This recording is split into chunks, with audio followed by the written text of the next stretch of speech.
किसान भाइयों, अगर आप भी धान की खेती करते हैं या फिर धान की खेती करने वाले हैं तो आज की एक वीडियो में आपको संपूर्ण जानकारी मिल जाएगी। आज की वीडियो में हम धान की खेती के संबंध में सभी संपूर्ण जानकारी देने की पूरी कोशिश करेंगे। धान की रोपाई से लेकर धान की कटाई तक देखभाल कैसे करनी है, धान में हमें अच्छे कल्ले कैसे पाने हैं, कौन कौन सी दवाओं का इस्तेमाल करना है, कौन कौन से खादों का इस्तेमाल करना है।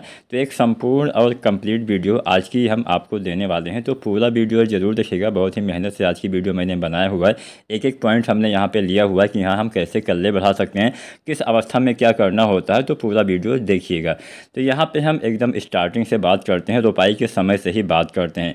अब हमारे बहुत सारे किसान साथी यहाँ पे हम कुछ गलतियाँ भी आपको बताएंगे। सबसे पहले कुछ गलतियाँ रोपाई के समय जो अक्सर हम करते हैं उन्हीं के बारे में हम बात करते हैं। जैसे जैसे हम वीडियो में आगे बढ़ेंगे वैसे वैसे हम फसल के क्रम के अनुसार आपको बताते चलेंगे। जैसे शुरुआत में रोपाई के समय क्या करना है, बाद में कल्ले निकलते समय क्या करना है, ऐसे ऐसे हम अंत तक आपको बताएंगे।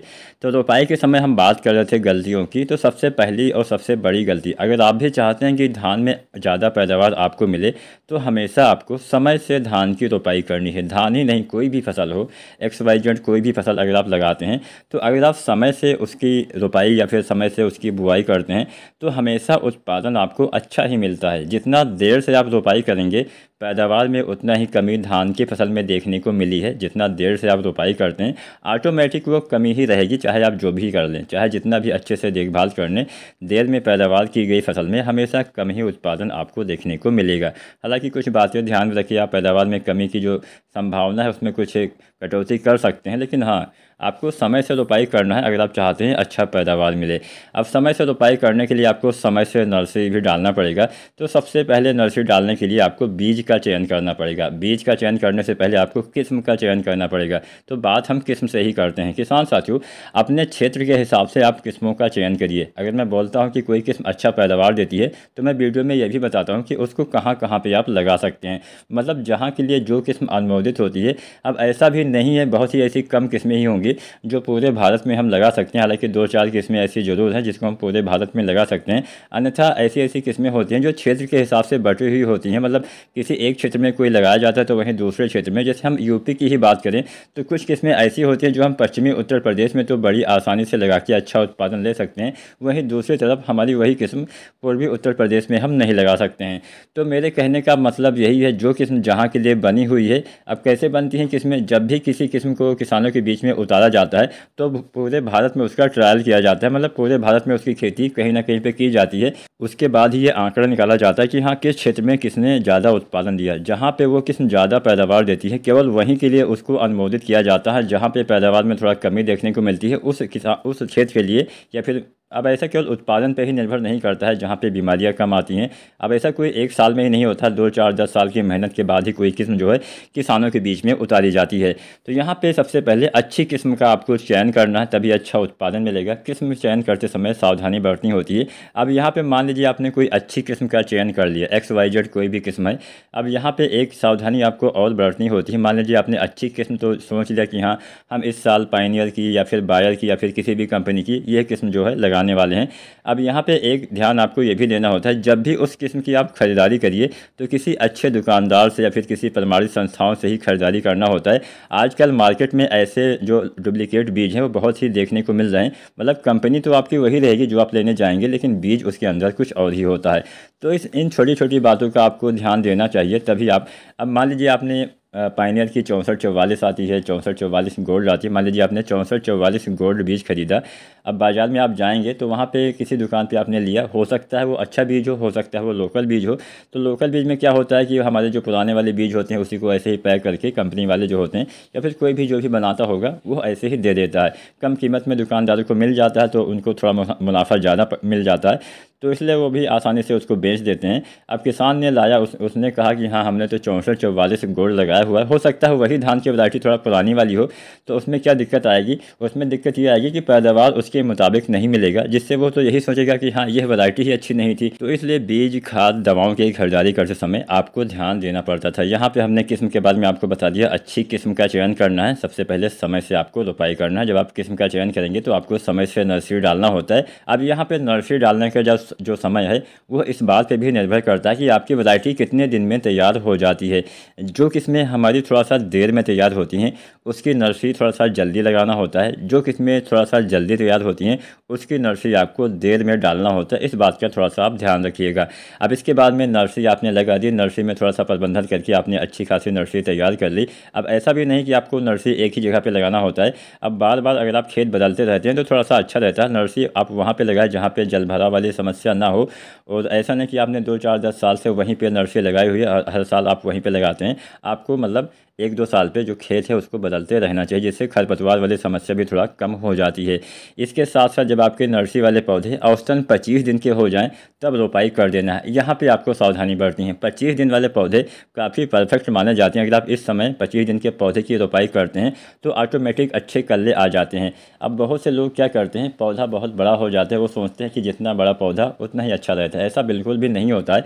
आपको 25 या अधिकतम 30 दिन तक रोपाई कर ही देनी। वैसे तो 21 से 25 दिन का समय काफ़ी परफेक्ट माना जाता है, फिर भी अधिकतम 30 दिन तक, तो मान के चलिए 21 से लेकर 30 दिन तक अगर आपकी धान की नर्सरी है, पौधे अच्छे हैं, तो आपको रोपाई कर देनी है। अब यहाँ पे मान लीजिए आपने 50 60 दिन वाले पौधे की रोपाई की। कई बार क्या होता है कि बहुत बड़े पौधे की हम रोपाई करते हैं तो वहाँ पे समस्या क्या आती है, वहाँ पे कल्ले के फुटाव में समस्या आती है। आपको पता ही होगा हर चीज़ का एक निश्चित समय होता है, कल्ले निकलने का भी एक निश्चित समय होता है। जब हम धान की रोपाई करते हैं तो मान के चलिए 15 20 दिन के बाद कल्ले निकलना स्टार्ट हो जाते हैं। अब जैसे आपने मान लीजिए 25 दिन के पौधे की रोपाई की, उसमें औसतन मान लीजिए 20 दिन के बाद कल्ले का फुटाव चालू हो गया, तो जो फसल है टोटल 45 दिन पे कल्ले का फुटाव चालू हो जाता है जब से आप बीज की बुआई करते हैं। अब वहीं 45 दिन अगर आपके खेत में नहीं, वो नर्सरी में ही पौधा रहेगा, तो नर्सरी में कहाँ से कल्ले का फुटाव होगा। मेरे कहने का मतलब यही है कि जब आप रोपाई करेंगे तो उस समय उस पौधे का जो समय है वो कल्ले निकालने वाला होता है, और उस समय अगर आप रोपाई करते हैं तो कल्ले कहीं ना कहीं कम रह जाते हैं, जिससे बाद में आपको उत्पादन में भी किसान साथियों कमी देखने को मिलती है। तो अगर आप कल्ले अच्छे लेना चाहते हैं तो 25 से 30 दिन के पौधे की रोपाई किसान साथियों आपको कर देना चाहिए। अब हमने यहाँ पे रोपाई के बारे में भी आपको बता दिया। अब रोपाई के समय हम बहुत सारी गलतियाँ करते हैं, केवल एक गलती नहीं करते हैं।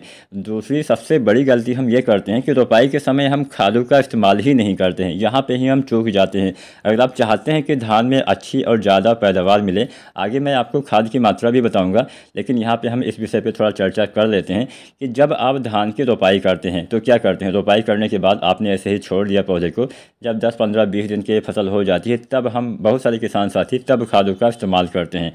अब यहाँ पे क्या होता है, जब आप रोपाई करते हैं तो जो आपके पौधे होते हैं, पौधे मिट्टी में जो है वो 3 दिन के अंदर अच्छे से भोजन अपना बनाने लगते हैं। मतलब 3 दिन के अंदर ही आपका पौधा भोजन बनाने योग्य हो जाता है, अपनी मिट्टी से वो खुराक उठाने लगता है।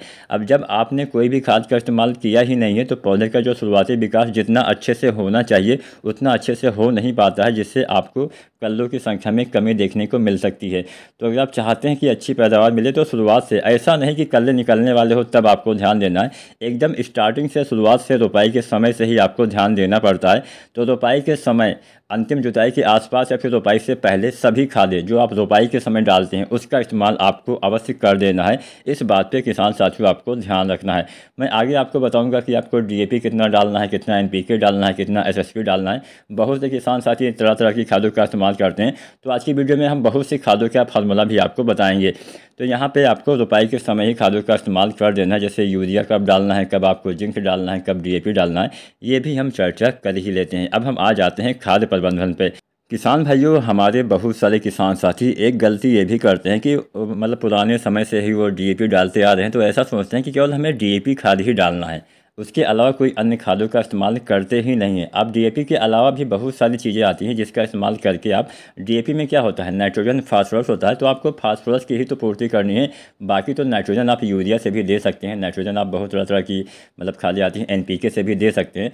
तो यहाँ पे अब क्या होता है कि रोपाई के समय या फिर जिस भी फसल में जब रोपाई होती है, बुआई होती है, जैसे गन्ना हो गया, गन्ने में जब बुआई का समय आता है, या फिर गेहूँ में जब बुआई का समय आता है, या फिर धान के पौधे में जब रोपाई का समय आता है, तो जिस चीज़ की मांग ज़्यादा रहती है उस समय खादों की थोड़ा सा कमी हो जाती है। तो क्या होता है कि कई बार हमें रोपाई के समय डीएपी मिल ही नहीं पाती है। तो इस चक्कर में भी बहुत सारे किसान साथी शुरुआती अवस्था में खादों का इस्तेमाल नहीं कर पाते हैं। तो आपको इंतज़ार नहीं करना है, जितना इंतज़ार करेंगे उतना ही आपकी फसल में नुकसान होगा। तो यहाँ पे आपको मान लीजिए डीएपी नहीं मिलती है तो एनपीके डालिए।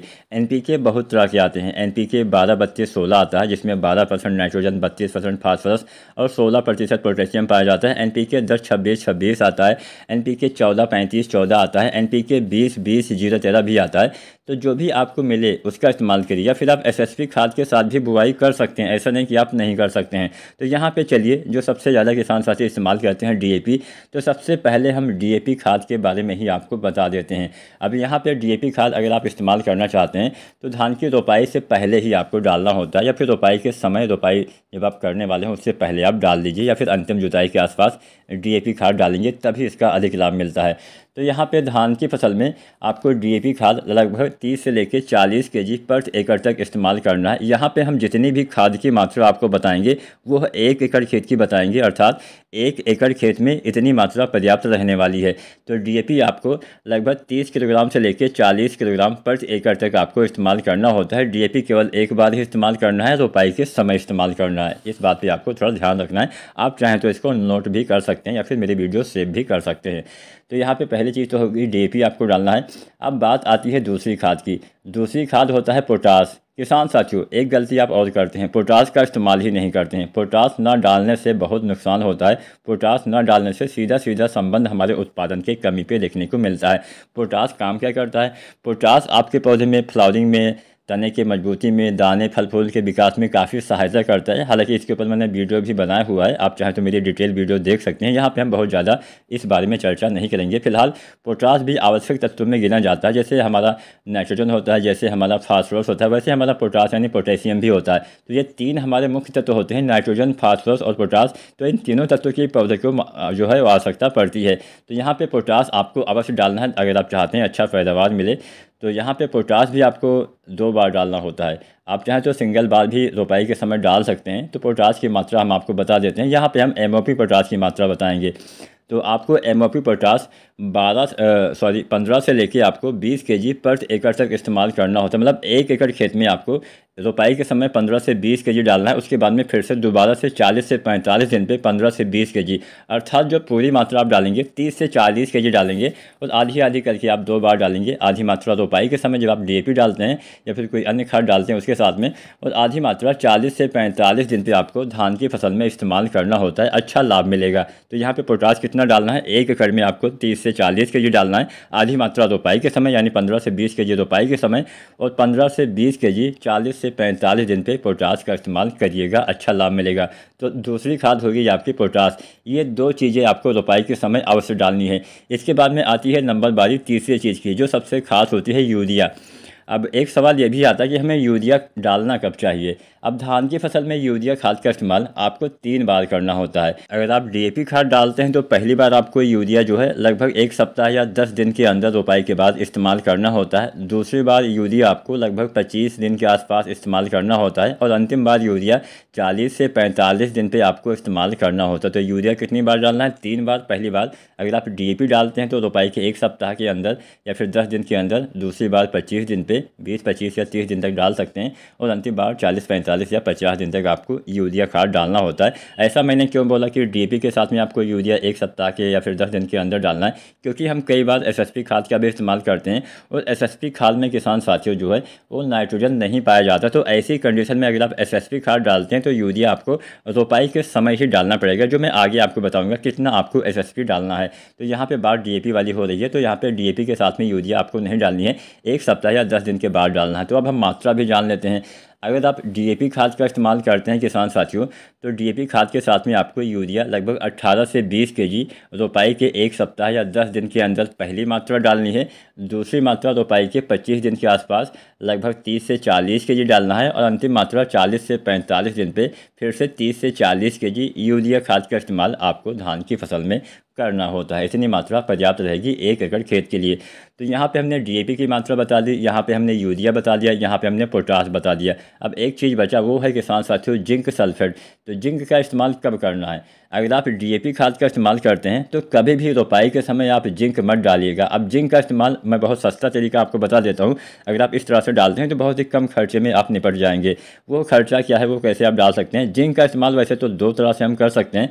पहला और सबसे आसान तरीका जो ज़्यादातर किसान साथी इस्तेमाल करते हैं वो है मिट्टी में प्रयोग कर देना। मतलब जब आप यूरिया डालते हैं तो उसी के साथ में आप जिंक भी डाल देते हैं।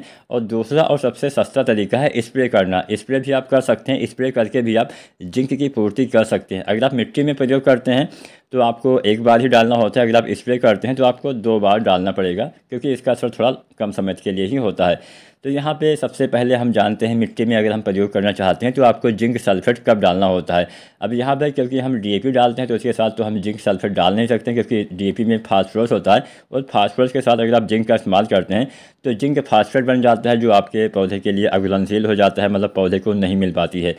तो यहाँ पे आपको जो जिंक सल्फेट है, रोपाई के 20 दिन के बाद 25 दिन तक जब आप यूरिया डालते हैं 30 या 40 केजी, तो उसी यूरिया के साथ में आपको जिंक का इस्तेमाल करना होता है। तो जो जिंक आती है 33% वाली, उसकी 5 से लेकर 7 केजी मात्रा पर एकड़ तक आपको इस्तेमाल करना होता है। हमारे बहुत सारे किसान साथी 21% वाले जिंक का इस्तेमाल करते हैं, तो ऐसे किसान साथी 8 से लेकर 10 किलोग्राम प्रति एकड़ तक आपको इस्तेमाल करना होता है। इसका भी इस्तेमाल वही 25 दिन के आसपास औसतन यूरिया के साथ में आपको करना होता है, अच्छा लाभ मिलेगा। तो यहाँ पे हमने यूरिया के बारे में जान लिया, जिंक के बारे में जान लिया, डीएपी और पोटाश के बारे में हमने आपको बता दिया। अब एक सवाल ये भी आता है कि हमें क्या सल्फ़र का इस्तेमाल करना चाहिए? सल्फ़र डालने से आखिर फ़ायदा क्या मिलता है? अक्सर आपने वीडियो में भी देखा होगा कि अक्सर हमने भी बताया कि आपको सल्फ़र का इस्तेमाल करना है। क्यों करना है? सल्फ़र डालने से आखिर फ़ायदा क्या होता है? अभी हाल ही में किसान साथियों आपको पता ही होगा 27 जुलाई को क्या हुआ है। 27 जुलाई को नरेंद्र मोदी जो प्रधानमंत्री है हमारे देश के, उन्होंने यूरिया गोल्ड को लॉन्च किया है। मतलब जो सल्फ़र कोडेड यूरिया है उसको लॉन्च किया है। सल्फ़र कोडेड यूरिया में क्या है कि मतलब सल्फ़र लेपित यूरिया भी आप बोल सकते हैं, उसमें यूरिया के साथ सल्फ़र मिला हुआ है। तो आखिर इसको विकसित करने का कारण क्या है? हमारे जो वैज्ञानिक है, कृषि वैज्ञानिक, उन्होंने बताया कि हमारे देश की मिट्टी में सल्फ़र की भी कमी बहुत ज़्यादा देखी गई है। तो इसी सब बात को ध्यान में रख के जो सल्फ़र है उसके साथ में यूरिया को मिक्स कर दिया है, मतलब यूरिया के साथ में सल्फ़र को मिक्स कर दिया गया है, जिसमें यूरिया और सल्फ़र दोनों तत्व आसानी से मिल सकते हैं। तो आप चाहें यूरिया गोल्ड का भी इस्तेमाल कर सकते हैं। अब यहाँ पे अगर आप दानेदार यूरिया डालते हैं तो उसका काफ़ी कम लाभ ही आपके पौधे को मिलता है। जो अभी तक हम यूरिया डालते आ रहे हैं, जो नीम लेपित यूरिया है, उसकी काफ़ी कम ही मात्रा हमारे पौधे को, यानी 50% से भी कम हमारी जो यूरिया है वो हमारे पौधे को मिल पाती है। बाकी हमारी यूरिया अमोनियम गैस बन के उड़ जाती है। अगर आप सल्फ़र के साथ में यूरिया डालते हैं तो फ़ायदा ये होता है कि यूरिया की जो क्षमता है वो बढ़ जाती है। अर्थात आप यूरिया उतनी ही मात्रा में डालेंगे, लेकिन जो इसका लाभ का प्रतिशत है उसमें बढ़ोतरी देखने को मिलेगी। अर्थात यूरिया आपके पौधे को ज़्यादा लगेगी। तो आप जैसे हम बात कर रहे थे यूरिया गोल्ड की, तो जो यूरिया गोल्ड है अगर आप उसकी 15 केजी मात्रा डालते हैं और जो दानेदार यूरिया जो नीम लेपित यूरिया है उसकी अगर आप 20 केजी मात्रा डालते हैं तो दोनों बराबर होने वाली है। मतलब इसकी 20 केजी उसकी 15 केजी के ही बराबर रहने वाली है। तो यहाँ पे फ़िलहाल हम बात करते हैं सल्फ़र की। तो अगर आप ये नॉर्मल वाली जो यूरिया आती है, जो नीम लेपित यूरिया आती है, इसके साथ में अगर आप सल्फ़र का इस्तेमाल करते हैं तो इसकी भी क्षमता बढ़ जाएगी। तो यहाँ पर 3 केजी आपको जो आता है सल्फ़र 90% वाला, 3 केजी या 4 केजी आपको पर एकड़ तक आपको इस्तेमाल करना है। यूरिया खाद के साथ मिला के इस्तेमाल करिएगा। लगभग 25 दिन पे जब आप यूरिया डालते हैं उसी के साथ में आपको मिला लेना है। तो 25 दिन पे आपको 3 चीज़ों का इस्तेमाल करना है। यूरिया 30 से 40 केजी, साथ में जिंक सल्फेट डालना है, चाहे 33% वाला हो चाहे 21% वाला हो। 33% वाला 5 से 7 केजी या फिर 21% वाला 8 से 10 केजी। इसके साथ में आपको सल्फ़र इस्तेमाल करना है 90% वाला 3 या 4 केजी। तो ये 3 चीज़ें आपको किसान साथियों इस्तेमाल करना है 25 दिन पे। बहुत ही अच्छा फ़ायदा मिलेगा, कल्ले का फुटाव होगा, हरियाली आएगी, बढ़वार होगा। तो यहाँ पे हमने डीएपी खाद के साथ में संपूर्ण खादों की मात्रा आपको बता दी। अब हमारे बहुत सारे किसान साथी जो है एनपीके 12, 32, 16 का भी इस्तेमाल करते हैं, तो उनके बारे में हम थोड़ा सा चर्चा कर देते हैं। किसान साथियों, अगर आप भी एनपीके 12, 32, 16 का इस्तेमाल रोपाई के समय करते हैं तो क्या सावधानी बरतनी होती है, कितनी मात्रा में इसका इस्तेमाल करना है, इसके बारे में भी किसान साथियों हम जान लेते हैं। एनपीके 12, 32, 16 जो किसान साथी हमारे इस्तेमाल करते हैं उनको क्या करना होता है, एनपीके 12, 32, 16 कितनी मात्रा में डालना होता है। एनपीके 12, 32, 16 लगभग आपको 50 से 55 केजी पर एकड़ तक इस्तेमाल करना होता है। मतलब 45 से 55 केजी आप डाल सकते हैं। 1 एकड़ खेत के लिए 45 से 55 केजी जो है एनपीके 12, 32, 16 पर्याप्त रहने वाला है। जो किस्में जल्दी तैयार हो जाती है उसमें थोड़ा सा कम डालना है, 45 केजी के आसपास। जो किस्में थोड़ा सा देर में तैयार होती है उसमें 55 केजी आपको एनपीके 12, 32, 16 का इस्तेमाल करना है। अब यूरिया की मात्रा कितना रहेगी? यूरिया की मात्रा उतना ही रहेगी जितना मैंने बताया था, 18 से 20 केजी आपको रोपाई के समय ही नहीं डालना है। रोपाई के 1 सप्ताह या 10 दिन के अंदर 18 से 20 केजी यूरिया डालना है। बाकी जो मात्रा हमने पहले आपको बताई है कि रोपाई के 25 दिन पे आपको 30 से 40 केजी और रोपाई के 40-45 दिन पे 30 से 40 केजी डालना है, तो वही मात्रा इसमें भी रहेगी। मतलब यूरिया आपको उतना ही डालना है जितना आपने डीएपी के साथ में डालना था, बाकी की सारी चीज़ें उतना ही डालना है जितना आपको डीएपी के साथ में डालना था। बस हाँ, यहाँ पे जो आप रोपाई के समय पोटाश डालने वाले थे लगभग 15 से 20 केजी, तो वो 15 से 20 केजी पोटाश आप रोपाई के समय नहीं डालेंगे, क्योंकि एनपीके 12-32-16 में 16% पोटेशियम पाया जाता है, तो इसलिए रोपाई के समय वाली मात्रा आप नहीं डालेंगे। लेकिन जो अंतिम मात्रा हम डालते थे 40-45 दिन पे, उसका इस्तेमाल आप करेंगे। तो 15 से 20 या 25 केजी, यहाँ पे थोड़ा सा आपको मात्रा बढ़ा लेना है, लगभग 15 से 25 केजी आपको इस्तेमाल करना है एमओपी पोटाश का। तो 15 केजी थोड़ा सा कम दिन वाली वैरायटियों में, 20 केजी थोड़ा सा मध्यम अवधि वाली वैरायटियों में, और 25 केजी आपको थोड़ा सा देर में तैयार होने वाली किस्मों में पोटाश की अंतिम मात्रा आपको 40-45 दिन पर डालना है। मतलब अंतिम या पहली भी आप बोल सकते हैं, क्योंकि हम 12-32-16 के साथ पोटाश का इस्तेमाल नहीं करेंगे शुरुआती में। तो यहाँ पे हमने आपको 12-32-16 के बारे में भी अब बता दिया। तो चलिए वीडियो में हम आगे बढ़ते हैं, जानते हैं अगर आप एसएसपी यानी सिंगल सुपर फास्फेट का इस्तेमाल करते हैं तो क्या और कितनी मात्रा में डालना होता है। एसएसपी अगर आप डालते हैं तो इसका भी इस्तेमाल आप कर सकते हैं, इसका भी इस्तेमाल रोपाई के समय ही किया जाता है। तो एसएसपी आपको 90 किलो से लेके 110 किलो पर एकड़ के हिसाब से डालना होता है। 90 से 110 किलो आपको एसएसपी खाद का इस्तेमाल किसान साथियों करना होता है। अब यहाँ पे एसएसपी आपको 90 से 110 किलो तो डालना ही डालना है। इसके साथ यूरिया भी आपको रोपाई के समय ही डालना है। जैसा कि मैंने पहले ही आपको बताया था, अगर आप सिंगल सुपर फास्फेट डालते हैं तो उसमें नाइट्रोजन नहीं होता है, तो इसलिए नाइट्रोजन की पूर्ति करने के लिए यूरिया खाद आपको रोपाई के समय ही डालना पड़ेगा। और एसएसपी के साथ में यूरिया भी थोड़ा सा ज़्यादा डालना होता है, यानी रोपाई वाली मात्रा आपको बढ़ा देनी है। तो लगभग किसान साथियों 30 से लेकर 35 केजी पर एकड़ तक आपको यूरिया खाद का इस्तेमाल एसएसपी खाद के साथ किसान साथियों करना होता है। अगर आप यूरिया डालते हैं तो एसएसपी के साथ में इतनी मात्रा आपको डालना होता है, लगभग 30 से 35 केजी पर एकड़ तक। और रोपाई के समय ही यूरिया यहाँ पे आपको डालनी है, इस बात का भी किसान साथियों आपको ध्यान रखना है। तो यहाँ पे 90 से 110 केजी आपको लेना है सिंगल सुपर फास्फेट, साथ में आपको लेना है 30 से 35 किलोग्राम आपको लेना है यूरिया, ये दोनों चीज़ें। साथ में पोटाश भी उतनी ही मात्रा में डालना है, 15 से 20 केजी पर एकड़ तक पहली मात्रा आपको रोपाई के समय, और 15 से 20 केजी ही आपको 40 से 45 दिन पे पोटाश। यानी पोटाश की बाकी जितनी भी खादें हैं उसकी मात्रा सेम टू सेम वैसे ही रहने वाली है, बस यूरिया जो आप पहली मात्रा डालेंगे रोपाई के समय वो थोड़ा सा बढ़ जाएगी। बाकी की यूरिया उतनी ही मात्रा में डालना है। जैसे रोपाई के 25 दिन पे आपको फिर से आपको यहाँ पे यूरिया 30 से 40 केजी डालना है। इसके साथ में किसान साथियों आपको फिर से 40 से 45 दिन पे यूरिया 30 से 40 केजी डालना है। अब यहाँ पे अगर आप सिंगल सुपर फास्फेट का इस्तेमाल करते हैं तो यहाँ पे आपको सल्फर का इस्तेमाल किसान साथियों नहीं करना है, क्योंकि इसमें सल्फर पाया जाता है। तो सिंगल सुपर फास्फेट के साथ में आपको जो है सल्फर का इस्तेमाल नहीं करना है, इस बात का ध्यान रखना है किसान साथियों। बाकी की आपको एनपीके या फिर डीएपी या फिर किसी भी खाद के साथ में आप जो है मतलब बाद में आपको जो है सल्फर की पूर्ति करनी चाहिए, लेकिन एसएसपी के साथ में आपको सल्फर की पूर्ति नहीं करनी है। तो यहाँ पे हमने खाद की संपूर्ण मात्रा आपको बता दी, कितनी मात्रा में कौन सी दानेदार खादों का इस्तेमाल करना चाहिए। अब हम कुछ अन्य खादों के बारे में आपको बता देते हैं जो आप स्प्रे विधि से प्रयोग करते हैं।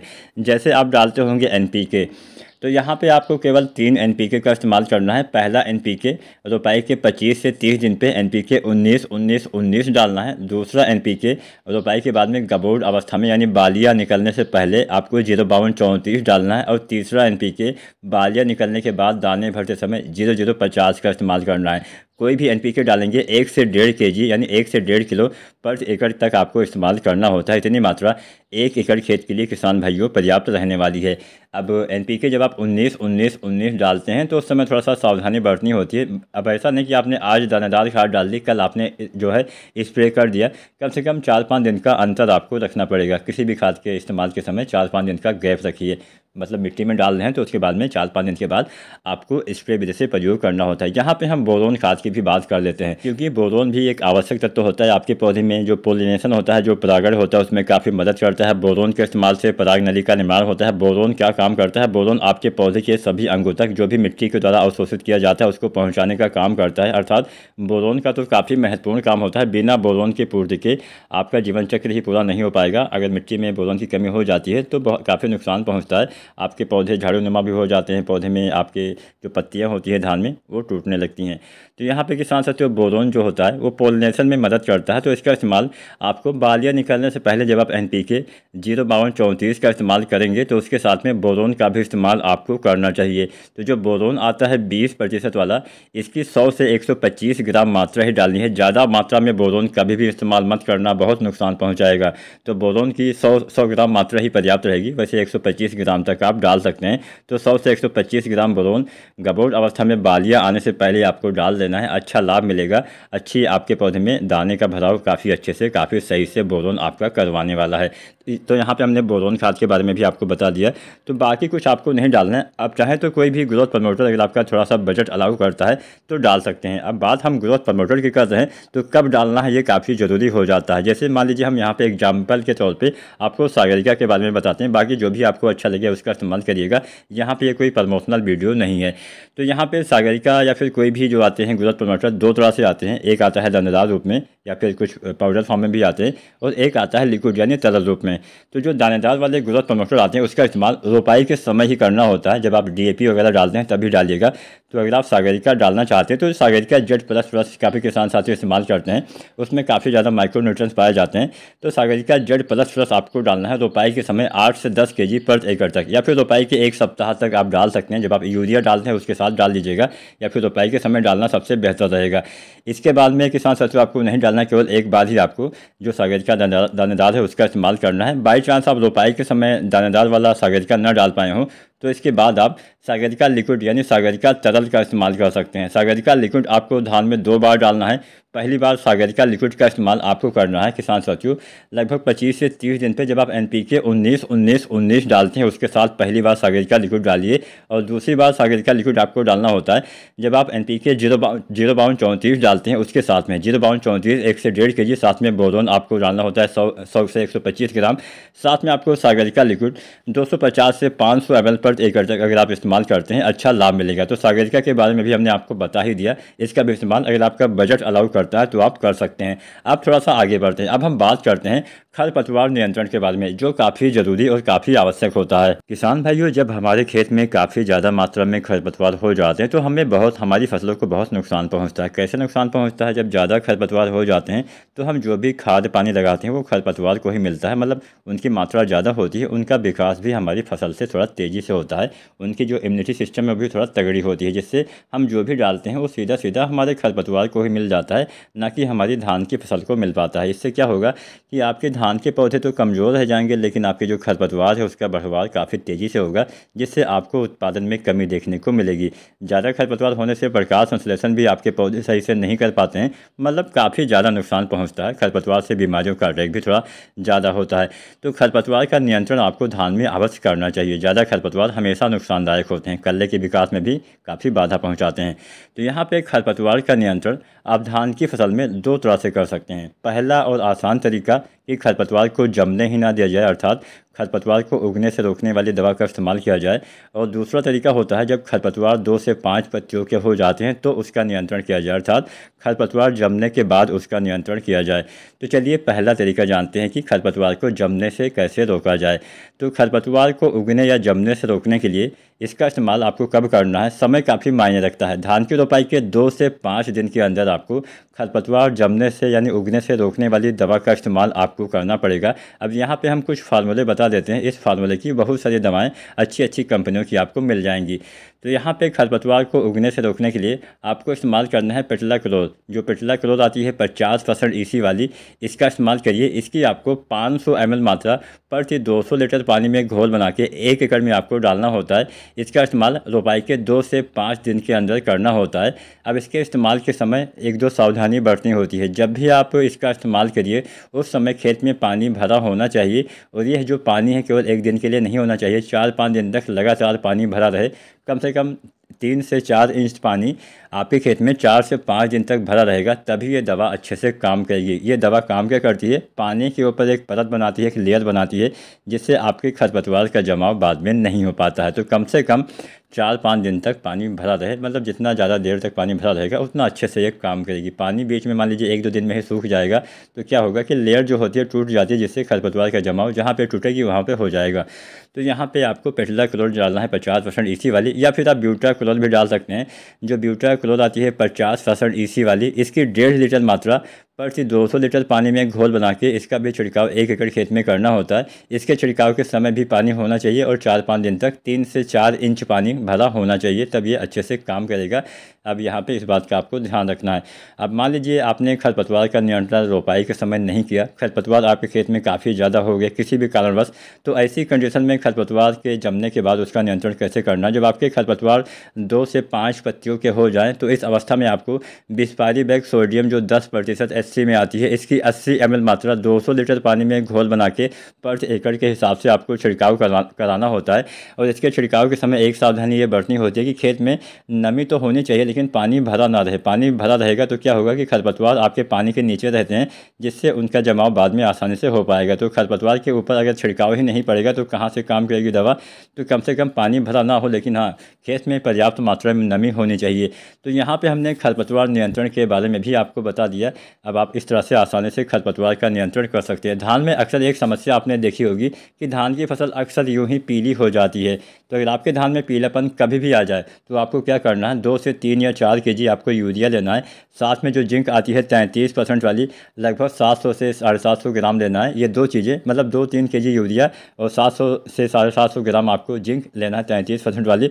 इसका स्प्रे आपको कर देना है। इसका स्प्रे जब भी आपको पीलापन धान में दिखता है तो आपको इसका छिड़काव कर देना है, पीलापन आसानी से चला जाएगा। जब भी आप किसी भी खाद का इस्तेमाल करिए, चाहे कोई दानेदार खाद डालिए, चाहे कोई आप चीज़ स्प्रे विधि से डालिए, फोलियर स्प्रे करिए, पत्ती के ऊपर छिड़काव करिए, उस समय खेत में उचित मात्रा में नमी का होना अनिवार्य है। अगर नमी ना हो तो क्या करना है, सबसे पहले आपको सिंचाई करनी है, उसके बाद ही आपको खादों का इस्तेमाल करना है। यूरिया खाद डालते समय एक सावधानी बरतनी है कि जब भी आप यूरिया खाद का इस्तेमाल करिए उस समय खेत में ज़्यादा पानी भरा ना हो। ज़्यादा पानी भरा रहेगा तो यूरिया वहाँ पर अच्छे से काम नहीं करती है, वहाँ पे बहुत कम मात्रा में ही आपके पौधे यूरिया को ले पाते हैं, यानी नाइट्रोजन को ले पाते हैं। तो अगर आप इन छोटी छोटी बातों का ध्यान रखते हैं, फ्लावरिंग की अवस्था में कुछ सावधानियां बरतनी होती है। जब धान में फूल आते हैं उस समय कोई भी चीज़ आपको स्प्रे विधि से नहीं देना होता है। सिंचाई प्रबंधन पर भी आपको ध्यान देना पड़ता है। जब भी आपको लगे कि हाँ मिट्टी में नमी नहीं है, नमी की कमी है, तो आपको सिंचाई करना होता है। अब ऐसा भी नहीं कि आपको पानी भरना होता है, आप हल्की हल्की सिंचाई करके भी काम चला सकते हैं। कुछ अवस्थाएं होती है जब पानी की कमी बिल्कुल भी आपको नहीं होने देनी है, जैसे कल्ले निकलने वाली अवस्था, साथ में रोपाई के समय भी पानी होना ही चाहिए। इसके साथ कल्ले निकलने वाली अवस्था, पौधे के बढ़वार वाली अवस्था,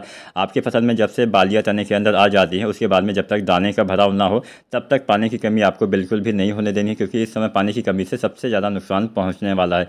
तो अगर आप उचित देखभाल करते हैं, सावधानियाँ बरतते हैं, सही समय पर खादों का इस्तेमाल करते हैं तो आपको अच्छा उत्पादन अवश्य मिलेगा। उम्मीद करते हैं आज की जानकारी पसंद आई होगी तो लाइक करना, जो भी आपका सवाल हो नीचे कमेंट करिए और एसआरजे खेती चैनल को सब्सक्राइब करें।